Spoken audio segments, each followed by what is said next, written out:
un interessante convegno domani sulle prospettive della sinistra ad Agrigento. Verrà anche un componente della segreteria nazionale, l'onorevole Cooperlo.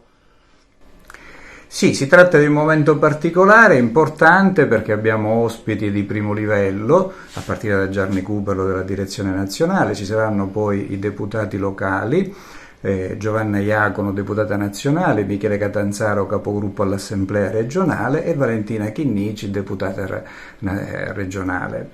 Discuteremo di ambiente, di territorio, di Agrigento capitale della cultura, di immigrazione, ma ci occuperemo anche di questioni che riguardano la legalità e la trasparenza amministrativa. Il tema è quanto mai caldo e di attualità, visto anche quello che è successo al comune di Agrigento ieri e che ancora probabilmente non abbiamo pienamente indagato.